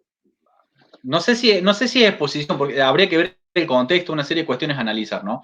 Que por ahí leyéndolo así a simple vista a lo mejor no, digamos, no podría responderte específicamente. Bajo un minuto, o sea, ahí vos se lo bajo un minuto y ahí vengo. Y está la pregunta también de Gabriel Croce, que es esto del deporte, está arriba de Guada. Dale, ahí lo respondo. Un segundo que voy una cosita. Entonces, esto de por ahí de exponerlos no está bueno, ¿sabes por qué? A mí no me parece que esté bueno, ¿no? Y te cuento por qué. Porque primero que ponerlo en el ojo de los observadores. Y por otra parte, es colocarlo en el lugar de su condición. Chicos, no nos riamos de Joaquín porque él es obeso. Y todos lo van a mirar y ya van a tener un trato especial. Para mí eso no es inclusión. Para mí inclusión sería hablar en líneas generales. Ni siquiera tocaría la obesidad. Simplemente diría, chicos, el que no puede, no puede. Por alguna razón en particular tenemos que saber comprender que todos somos distintos y que nos manifestamos, nos expresamos de maneras diferentes. Algo distinto sería, por ejemplo, querer exponerle y decirle, no, él no, porque está gordo y no puede, chico. Tengamos cuidado, ¿se entiende? Lo coloco en su situación, en la misma situación que lo llevó a la pileta tal vez, y que de alguna manera le está generando esta problemática. Sigo fomentando esta situación por medio de los alumnos. Entonces hay un mensaje subliminal ahí, ¿no? Esto de saber de qué está ahí, chicos, tengan cuidado, ténganle paciencia porque está gordo. No me parece que fuera el camino. Habría que ver qué piensan otros profesionales al respecto, pero a mí me parece que no es el camino. Es el volver a colocarlo en su situación. Yo ya sé que él está obeso, yo ya sé que está gordo, y yo ya lo sé para mí, no necesito reflejárselo a otros alumnos. Lo que yo necesito es entender de que los alumnos tienen que comprender de que todos somos distintos y que nos expresamos de manera diferente. Para que ahora se despertaron todos y me están tirando una lluvia interminable de cosas, o soy yo el que está leyendo tarde. Al camino, creo que, ¿dónde está la respuesta que respondí? No me acuerdo de cuál era, Guada Ortiz, creo que era la respuesta que había hecho. Dice, ¿qué pasa cuando el niño va a un deporte? Acá está Pablo Crocé, bien digo. ¿Qué pasa cuando el niño va a un deporte? ¿Cómo se lo motiva para que este niño no deje ese deporte? Porque ponen la excusa de que son lentos, porque ese deporte no es para ellos. Bueno, primero habría que hablar de qué deporte estamos hablando. Y segundo, entra en juego la capacidad que vamos a tener nosotros como profes de poder, y ustedes como profes, por supuesto, cuando digo nosotros, están totalmente incluidos ustedes, ¿no? De poder ver esto de la empatía, ¿no? De la empatía con el alumno, decirle, A lo mejor yo soy lento, pero a lo mejor no es, podés ubicar otro espacio, podés trabajar otro espacio, en otra posición. En la pileta, si me viene con un abordaje de esas características, y lo primero que le diría, ¿quién te dijo que para nadar se necesita ser rápido? Porque no se necesita ser rápido para nadar. Ahora si vos me decís, no, vamos a nadar a nivel del alto rendimiento, bueno, sí, se necesita ser rápido y tenemos que cuestionar otras cuestiones, abordar otras cuestiones. Pero en este caso particular, no se necesita ser rápido, se necesita nadar. En el mejor de los casos se necesita no ahogarse y aprender a flotar. Después vemos, la natación en este caso particular, que es en el que estoy yo abordando la obesidad, tiene multiplicidad de cosas para hacer. Por eso que yo lo abordaría de esa manera. Después, a mí me pasó lo mismo. Acá está lo de Guada, claro, está bien. Te respondí, Pablo, creo que es lo que me decía el lema. Después ahí voy bajando. No me deja prender el micro. Ignacio Castillo dice, ¿cómo podemos lograr fomentar a un niño que realice algún tipo de actividad física sin obligarlo? Bueno, este es un tema bastante gigante por la razón de que si nosotros no tenemos nada que ver, supongamos, estamos hablando de un niño, ¿verdad?, que no tiene nada que ver con nosotros, ¿no? Que no es un primo, que no es un hijo, que no es un hermano, que no es nada, ¿no? Pero supongamos que tenemos que hablar con un niño, una de las cosas sería siempre hacer abordajes desde las grandes instituciones, ¿no? Las grandes instituciones tienen una incidencia directa sobre esto. Y cuando hablo de grandes instituciones, hablamos principalmente de la institución familia. Segundo, tenemos una institución educativa y tercero, una institución del Estado. Supongamos vamos a omitir el tema del Estado porque es bastante mucho más grande y que a lo mejor no tenemos nosotros tanta injerencia, pero sí podemos desde la escuela trabajar con la familia, ¿no? Y empezar a ayudar a los padres a hacer un abordaje un poquito más, más constructivo desde el punto de vista de los aspectos que obedecen a la salud. No podemos dar una dieta porque obviamente nosotros no somos profesionales de las dietas, tendrá que hablar con un nutricionista, pero sí podemos ir hablando, ayudando a esos padres para decirles que no, que lo vayan introduciendo. Si nosotros tenemos que hacer alguna actividad escolar, podemos ir haciendo actividades que no solamente sean de gran valor o que involucren gran esfuerzo motriz, sino que sean actividades, ¿se entiende? Cuando hablo, por ejemplo, de cuando hay muchas fiestas del Día del Niño, cuando hay actividades así que involucran a mucha gente, podemos trabajar eso, utilizarlo como una herramienta o como un recurso muy eficaz a la hora de poder introducir, a la hora de trabajar la inclusión. No necesariamente tengo que agarrar y decirle, bueno, aquel que haga 30 jueguitos va a pasar a la siguiente etapa. No, porque no es necesario. Puedo hacer un montón de cosas súper divertidas que no demanden tanto esfuerzo técnico o que no demanden tanto compromiso motriz y lo voy jugando. En este sentido, chicos, para responder esto entra en juego un poco la creatividad que tenemos que tener nosotros los profes, ¿no? No caer solamente en las recetas, de decir, bueno, ya está, hacemos una mancha y es como que tiro la pelota, la famosa tiro la pelota. No, hay un montón de cosas divertidas que podemos hacer y en la que una persona con obesidad que no se mueva muy rápido puede llegar a desenvolverse efectivamente. Después, a ver, que no me acuerdo quién era el que me decía. Estaba respondiendo, creo que era a Ignacio o a Gaby. A Ignacio Castillo. Bien. Mirá lo que dice Willen, dice, lo que yo hago ante situaciones en las que el niño está cansado de negación es recompensarlo o proponer actividades y juegos que él elija y se sienta cómodo sin perder el movimiento. Pero ¿cómo hacemos para analizar las necesidades de un grupo en el cual tengo 1 o 2 niños con obesidad y el resto del grupo tiene cuerpos, y le ponen demandas hegemónicos? Porque si propongo juegos en los que se sienta como el niño con obesidad y poca movilidad de los demás, podrían aburrirse ya que tienen más movilidad. Claro. Bueno, y acá entra en juego, ¿no? La habilidad del profe, ¿no? De esto de ser lo suficientemente creativo e inclusivo para poder tratar de en una misma sesión o en un mismo grupo de clase tratar de introducirlos a todos. Esto es un ejercicio, chicos, para el profe, poder ser, porque nosotros cuando salimos queremos ser profe, queremos sacar planificaciones de la NASA, creemos que tenemos alumnos que van a terminar en Marte. No estoy diciendo que no puedan, simplemente estoy diciendo de que tenemos que entender que la realidad social es otra y que no es la misma que la nuestra, a veces, o sí, o peor, o mejor, no sé. Lo cierto es que cuando yo les digo que el 65% de la población argentina tiene obesidad, evidentemente este concepto, o digamos, estos valores son valores transversales que van a llegar al colegio, efectivamente. Entonces tengo que, como profe, tener esa cintura. No estoy diciendo de que no puedan ir con una planificación preparada, sino que tiene que ser a lo mejor una planificación que tenga la flexibilidad suficiente para poder atender estas circunstancias particulares, ¿no? Esto es a título personal. Hay profes que son mucho más experimentados, que tienen una habilidad para manejar los grupos impresionante y van viendo, están todas las luces prendidas ahí en esa situación y van viendo diferentes manifestaciones que se van dando a lo largo de la clase y en función de eso van acomodando. Eso ya depende del profe, ¿no? Pero no es, digamos, no es algo absoluto. No hay fórmulas para esto, chicos, ¿eh? En este sentido no hay fórmulas. Así que quédense tranqui, que se va a ir ganando con la experiencia, por supuesto.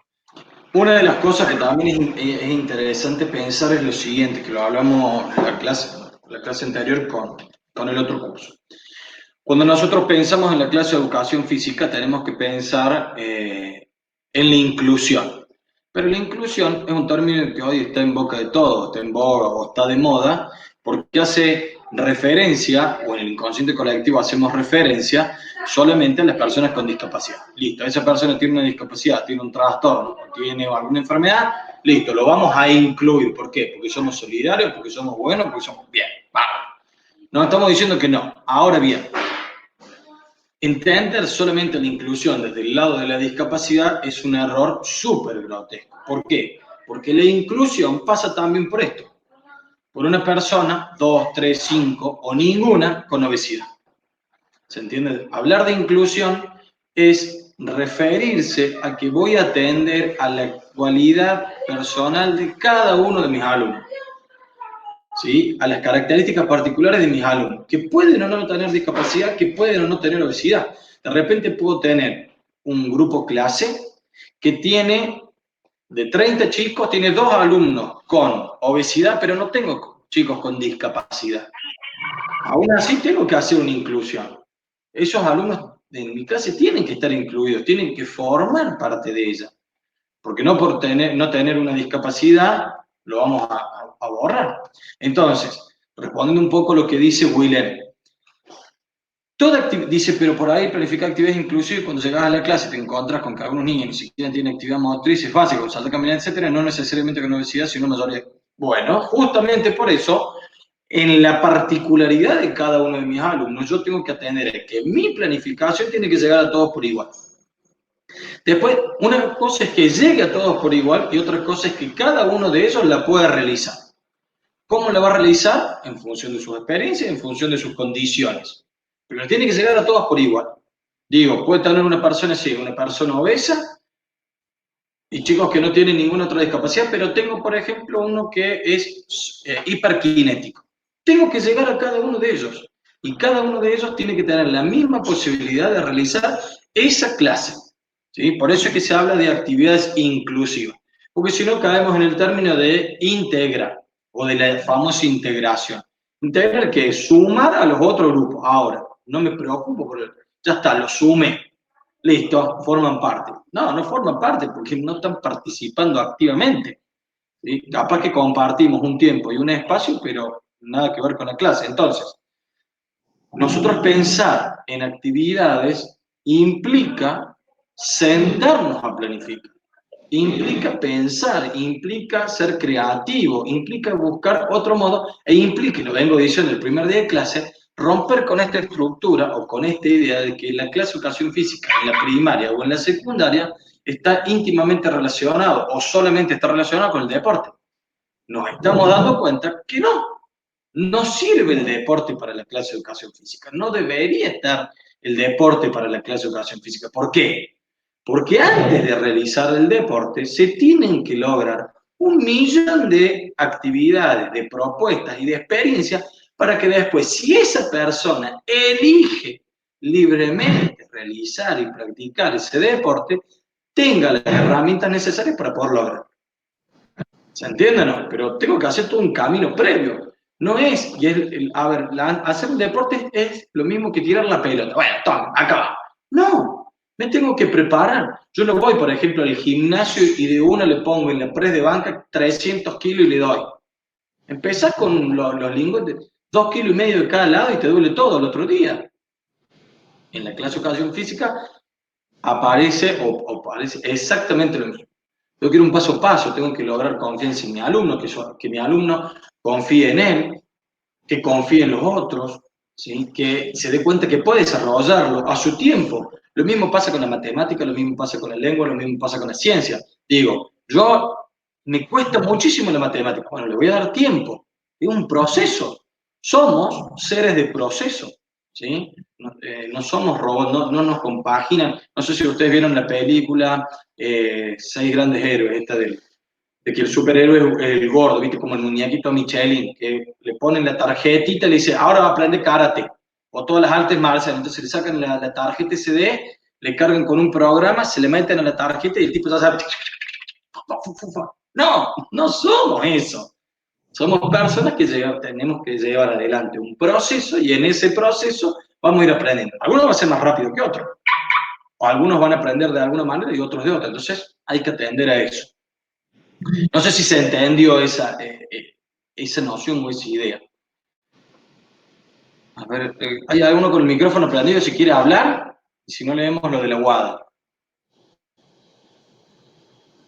Bueno, dice la Guada, mira, a mí me funciona utilizar un método de trabajo en donde la intención sea siempre aprendo a ayudar y a acompañar a mi compañero en la actividad. Eso me ayuda a que solo los alumnos busquen fomentar las posibilidades de cada uno, sea cual sea las posibilidades o capacidades que tienen.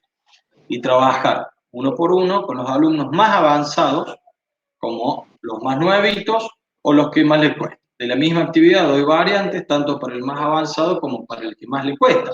Exactamente. Que esto de ir dando variantes es como ir constantemente desafiándolos, pero un desafío bueno, es decir, te salió fantástico, a ver, un poquito más, y un poquito más, y un poquito, al ritmo que cada uno pueda, ¿sí? Recuerden que debemos respetar los ritmos del proceso de cada uno. No sé, Seba, si querés hacer ahí algún aporte, que seguramente lo tenés. Sí, no, adhiero plenamente a lo que decís, comparto plenamente. Tenemos una idea o nos han hecho creer de alguna manera de que nosotros somos seres de deporte, pero en realidad no. Y hoy les cuento que hoy los grandes abordajes del rendimiento deportivo están tratando de descomponer esta idea que tienen las escuelas de creer de que solamente se tiene que trabajar deporte con los chicos. Porque con el tiempo vamos viendo de que somos negativos muchas veces si solamente me cierro en el deporte. Porque tengo que crear las condiciones, y acá repito lo que decía Lema, necesito crear condiciones. No puedo agarrar y decir, porque ahora está muy de moda hacer los análisis antropométricos y decir, no, bueno, ¿por qué este nene tiene la tendencia a medir cuando cumple los 17 años, 1,80 m y ser topográficamente leptosómico, lo mando directamente a que sea un gran nadador o un gran jugador de vóley? No necesariamente, porque puede de pronto no encontrarse emocionalmente con este deporte, o de pronto no puede encontrarse con el deporte. No puede ocurrir de que a lo mejor encare para el lado de las danzas, supongamos. El mejor violinista que tenemos de acá. El mejor violinista, tal cual.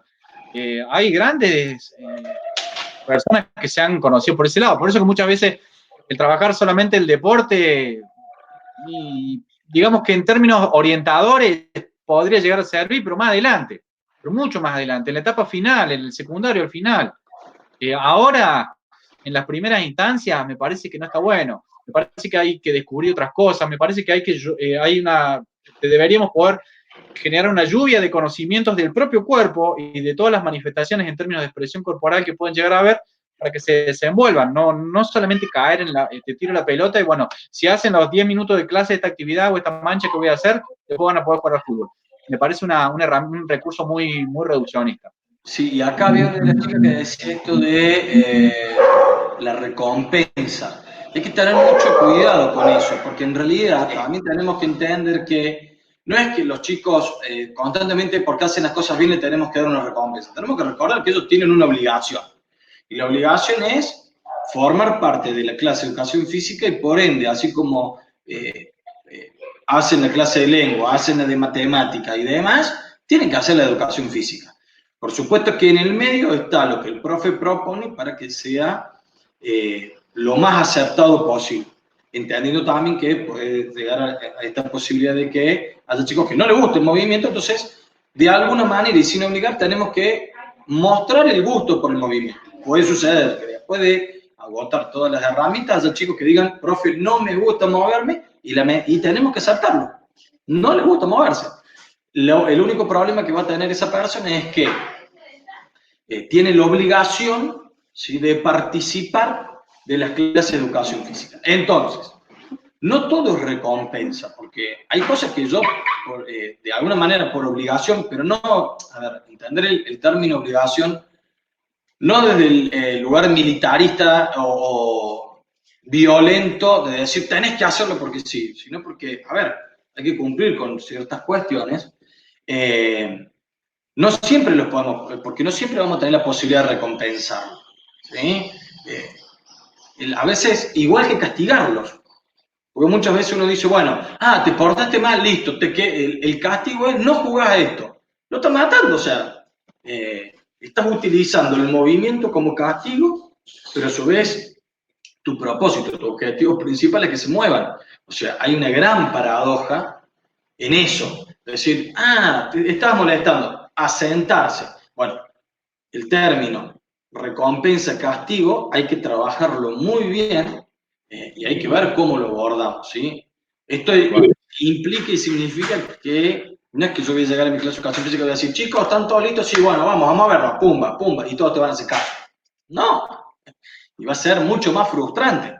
¿Sí? Entonces, hay que tener herramientas, hay que tener argumentos, hay que tener bases sólidas que me permitan. Y también, por supuesto, yo creo que todo tiene que saber bailar merengue, porque hay que tener una cadera barro o bachata. Hay que tener una cadera que vaya para acá, para allá, una flexibilidad para decir, mira, presenté esto, no me está dando tantos resultados. Retomo, lo armo, lo conjugo, lo vuelvo a mandar por este otro lado. Veamos, ¿qué pasa? Sí, no.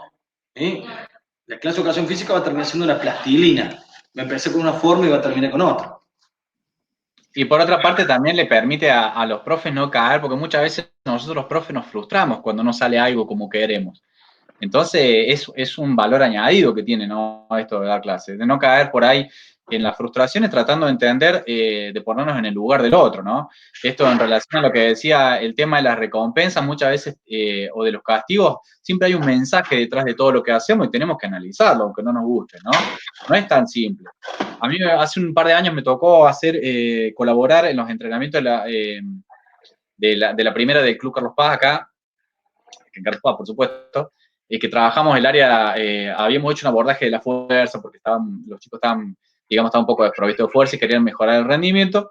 Y una de las cosas que me llamó la atención, y se lo traigo a colación para que vean, que me acuerdo que el técnico, cuando los chicos no alcanzaban, digamos, lo que él había planificado, el castigo era hacer, por ejemplo, 50 abdominales. El castigo era hacer 30 flexiones de brazos. Bueno, obviamente yo no tenía nada que ver, ahí no podía. Pero después yo pensaba, y digo, fíjense en qué interesante, porque si la flexión de brazo o el abdominal, los trabajos de crunch de abdominal son un castigo, el trasfondo de todo eso es que la actividad física es un castigo. Entonces, por ahí, no sé si está tan bueno, ¿se entiende? No sé si está tan bueno muchas veces esto del tema de los castigos, y si nos vamos al lado de la recompensa, y no me acuerdo el nombre de la compañera que nombró la recompensa, pero estamos haciendo... estoy tratando de hacer un análisis un poquito más grande, ¿no? No es que estoy atacando la pregunta, pobre compañera, que hace la pregunta. Te cuento por ahí, yo pensaría muchas veces si cuando hacemos la recompensa, si esa recompensa no está alimentando la condición. ¿Me explico? Tengo que ver, porque si la recompensa alimenta la condición, el día que no tenga la recompensa, de la mano de eso va a alcanzar la frustración y no voy a conseguir nada. Entonces, muchas veces tengo que poner en la balanza lo que hay de trasfondo cuando hablo en materia de recompensa y cuando hablo en materia de castigo. Esto no lo dice que eso que estás explicando vos, dice que es común, re común en el deporte, odia los burpees. Wheeler dice que a ella la hacían entrenar más horas cuando algo no le salía bien. A ver, nosotros tenemos que entender que mucha gente odia el moverse y odia la actividad física, justamente porque la castigaron haciendo eso. Fuiste el último, listo. 50.000 abdominales más, vas a correr 10 minutos más la cancha, pero para, papito, ¿no te das cuenta que llegué hasta esto? A ver, también hay que confiar en el otro, que no, que lo está dando todo. Entonces, no, además, estaba cansado, no llegué, hermano, ¿qué le va a hacer? 20 vueltas más.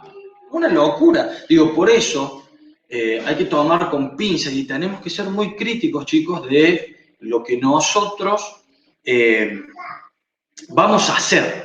Porque muchas veces nosotros reproducimos lo que vivimos con un profe de educación física, lo que vivimos en el club con nuestros profesores y demás. Porque decimos, sí, pero está bueno, dale, no pasa nada, no seas maricón, no seas cagón, dale. No tiene que ver con eso. tiene que ver con esta idea de que cada vez que nosotros castigamos con la actividad, castigamos con el movimiento, y no le damos a la persona la posibilidad de que encuentre el placer en eso, hace que más gente se aleje. Por eso hay más gente obesa, por eso, a ver, digo obesa, hay más gente que no se mueve tanto, hay gente que a la obesa le dice, bueno, y vamos a salir, no quiero saber ni bosta con esto, no quiero saber nada, porque me parece una locura moverme. Bueno, pero entonces hay que ser muy cautos, tenemos que tener mucho cuidado, porque somos personas que en algún momento estamos ejerciendo poder. Entonces, tenemos el poder en nuestras manos, pero tenemos que ser responsables en el uso de eso. ¿Sí? Para eso me tengo que capacitar, para eso no me puedo quedar quieto, para eso tengo que investigar, tengo que hablar, tengo que pensar, tengo que argumentar, tengo que criticar, me tengo que poner con otro, y tengo que ser abierto en esto de entender que muchas veces lo que yo puedo estar proponiendo puede no estar en sintonía con lo que quiero lograr o en sintonía con lo que el otro quiere lograr también. Acá Guada decía, bueno, Guada es re común en el deporte, odia los burpees. Bueno, Guada, yo también odio los burpees. Los odio no porque no sea una ejecución que pueda llegar a ser que esté buena. La pregunta es para quién, y cuándo, y cómo. El problema es que el burpee se ha puesto tan de moda que ahora todo el mundo hace burpees. Y yo lo primero que me pregunto, ¿el burpee es una ejecución para esta persona en particular? Y no sé, chicos, por eso que, en este caso, porque nombra el burpee, estoy citando el burpee. Si bien es cierto que no hay ejercicios malos, pero sí puede haber ejercicios contraindicados. Entonces, en ese sentido, siempre tengamos en cuenta esto. Yo nombro el burpee porque siempre reniego con esto en la pileta porque hay clases de aquagym que se dan y veo cantidad de gente que tiene sobrepeso, que tiene obesidad central y que está haciendo burpees. Y yo digo, ay, por Dios, esa gente que nunca le hagan una desintometría ósea a nivel de los discos intervertebrales porque les debe quedar una filmina de disco intervertebral, o deben hacer ciatalgias, lumbalgias, colas de caballo, degeneración de disco intervertebral, cantidad de enfermedades que pueden ocurrir por eso.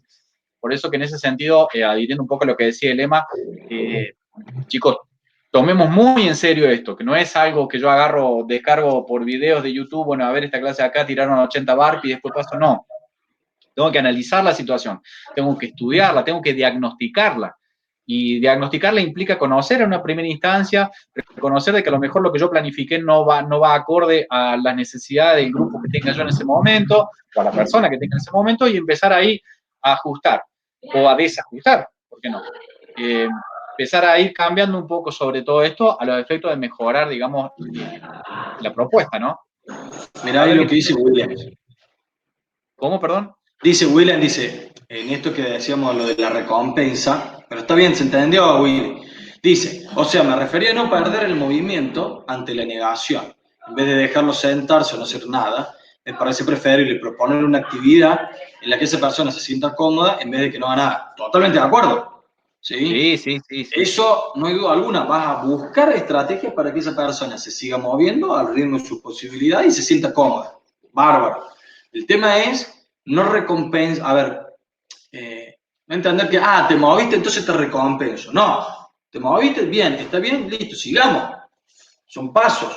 Se entendió perfecto. Digo, lo que hay que entender es esto, ay, pobrecito, el gordito, está cansado. Bueno, nos apiademos del gordo porque es gordo, entonces, no, para. Le doy un turrón. Claro, no. Claro, o bueno, va a tener 15 minutos más de descanso. No. ¿Estás bien? Listo, sigamos. ¿Se va a cansar? Sí, se va a cansar, como cualquiera de nosotros nos podemos cansar, seguramente los niveles de tolerancia van a ser distintos, y en el ejercicio constante, ¿sí? En este ritmo que vamos a tomar, seguramente cada vez se va a cansar más tarde, pero va por ahí. No, listo, fantástico. Pero no, a ver, nosotros explicamos esto de la recompensa porque pasa muchas veces esto de decir el SEO. A veces tenemos grupos rebeldes, no sabemos cómo entrar, entonces decimos, bueno, a ver, vamos a jugar a la mancha y si todos juegan a la mancha, después les doy los últimos 40 o 50 minutos de la clase para jugar al fútbol. No es así. Error gravísimo. Si no, déjalo a los preceptores que den la clase de educación física y vos andás a barrer el patio. No. ¿Usted es profesor de educación física o profesora? Piense, busque herramientas, cuestiones, fíjese qué hace. Eso no. olvídate. Si no cualquiera, porque si no ahí está el concepto y que sucede, y eso es lo peor que puede pasar hoy en la sociedad, hoy todos creen que son profes de educación física. Por eso vos fíjate en la pandemia, no sé, yo lo veía viendo hace rato, pero en la pandemia quedó evidenciado. Hoy cualquiera te sube una rutina de entrenamiento. Y voy a decir, ajá, ¿y dónde le saqué? Pero de internet, porque yo la bajé, la hice y me pareció bien. Bien. Hiciste todo el proceso de analizar si esa persona es más. Ahora, no vi ninguno, o sea, si bien hay mucho de la boca para afuera, no vi ninguno que se animara a ser, por ejemplo, médico cirujano. Y decir, bueno, yo estuve viendo en internet más o menos cómo se opera, así que vení, vamos a probar con vos, voy a hacer una operación a corazón abierto. No hay ninguno todavía. En algún momento puede salir. ¿Sí? Pero digo, todos se han. ¿Y por qué se animan a hacer todos pruebas de educación física? Porque nosotros lo permitimos. Porque nosotros dejamos que viera el resto de la gente que parece una boludez, te va a decir, bueno, ahora vamos, 50 abdominales, 15 fuerza de brazos, vamos con la sentadilla, burpee, salto así, piqui, piqui, piqui, me muevo, escalador, dale. No, no cualquiera lo puede hacer, tenemos que tener un fundamento. Como no podemos estar diciendo, bueno, te duele la cabeza, bueno, toma tu paracetamol, no tenés paracetamol, toma tu ibuprofeno. No somos médicos, no somos personas para medicar a la gente. Como decíamos hace unas clases atrás, no somos quién, porque no lo hemos estudiado y no lo van a estudiar, esto de darle recetas a la gente para que baje de peso. Hizo un nutricionista que se capacitó 4, 5, 6 años, hizo posgrado, hizo curso, No somos nosotros, ¿sí? Sí, adhiriendo un poco lo de Wilén Suárez, no, por eso que al principio te decía, no es personal, no, simplemente que se dio, digamos, por ahí el término recompensa nos dio el pie para trabajar otros aspectos que por ahí pueden llegar a ser positivos, pueden llegar a ser negativos. Cuando estudien, deben estar haciendo, creo que psicología, una cosa así, psicología del deporte, acuérdense del perro de Pavlov y se van a dar cuenta del reflejo de la recompensa, ¿no? Esto del perro que le daban por el timbre, y después el perro lo terminaron explicándole a esos perros qué podían buscar abajo de un tanque de guerra, ¿no? Por eso digo que el reflejo condicionado, en el caso de Pablo, podría funcionar esto como la recompensa, ¿no? Esto de te doy el estímulo recompensa, no siempre puede llegar a ser positivo, pero se superentendió Wilén, dije bien Wilén, se superentendió lo que quisiste decir, está más que positivo, está más que bien, nada más que, bueno, dio el pie para eso. Sí, acá dice, bueno, capaz de dar una vuelta a la calma para después continuar con el resto de las actividades o proponer un descanso no estático. Sí, sí. O, a ver, esto también de que piensen que no solamente ustedes son los que tienen que proponer. El resto de los chicos también pueden proponer actividades. Vos da el pie. Tenemos que trabajar los saltos. ¿Cómo lo podremos trabajar? Tenemos que trabajar los rólidos. ¿Cómo lo podemos trabajar? A ver, ¿qué se les ocurre a ustedes? Porque los chicos tienen vasta experiencia en eso. Si bien hay gente que muchos se mueven poco, pero la cabeza siguen pensando. Vieron videos, vieron actividades, vieron a un compañero, vieron a otro profe en clase, no tienen idea, y eso es súper rescatable. ¿Sí? Bueno. Acá Gaby Crocho dice totalmente, bueno, porque creen que es fácil y que hagas como hagas los ejercicios está bien, estás en gente así en las redes, sí, a ver, incluso hay muchos que se toman el atrevimiento de, porque están estudiando educación física, están en el primer o segundo año, la tienen re clara y en realidad hicieron un par de materias. Error también, ¿sí? O porque vas hace 15 años en el gimnasio. Error también, porque en el gimnasio no te dicen todo. En ningún momento en el gimnasio te enseñan a ser críticos, ni a evaluar, ni a la persona como uno la debería evaluar para después hacer actividad. Entonces también hay que tener mucho cuidado con eso. Antes de hacer algo hay que capacitarse, hay que tener formación. Total tiempo hay. Más o menos si vamos a vivir, ¿cuánto es la vida promedio hoy? ¿80, 90 años, Seba? 85, 90 años. Bueno, listo, no está. Que en estos 3, 4, 5 años no haga nada, pero te capacité para después, durante 60, 70 años lo hagas. Imagínate. Además, en el gimnasio aprendés, pero todo en torno a vos y tu cuerpo, tus capacidades, sí.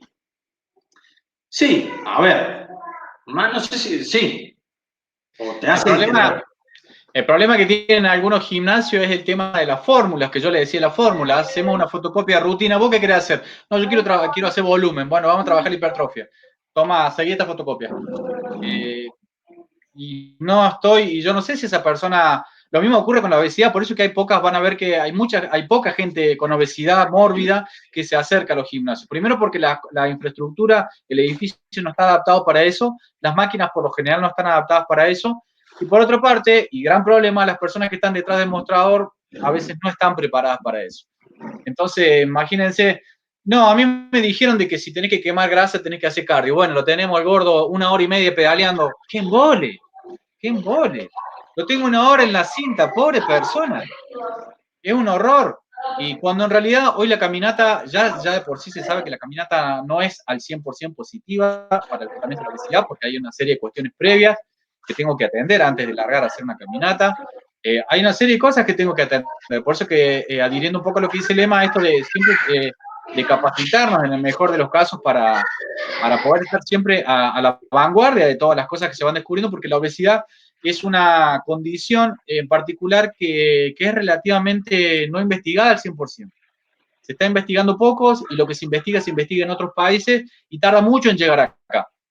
Entonces, cuando llega acá, claro, los que queremos leer, enganchamos todo en inglés, tenemos que largar a traducirlo, por suerte ahora hay programas en internet que pueden llegar a traducir, después tenemos que ver cómo lo entendieron, y es todo un tema, porque en realidad todavía no se sabe mucho de obesidad, y yo creo que si logramos nosotros como profes poder empezar a ponernos a la altura de eso, tenemos un aporte impresionante para hacer, hay un campo de trabajo impresionante. Y bueno, además de gimnasio, me decía Stephanie Resuti, bueno, lo del gimnasio que estaba. Sí. Bien, queremos saber si hay alguna duda más o algo, si no vamos a ir dando por finalizada la clase, porque ya vamos 1 hora y media pasadita, y seguramente algunos de ustedes ya tienen que hacer otras cosas, ¿sí? Si no hay más preguntas, Seba, querido, agradecerte una vez más por esto. Yo creo que estuvo claro. Lo mismo, después el Seba me va a pasar su mail y si ustedes tienen alguna duda, consulta o inquietud, o quieren ahondar en el tema, le pueden enviar un mail al Seba. Así que en ese sentido, bárbaro. Para que detengo la grabación para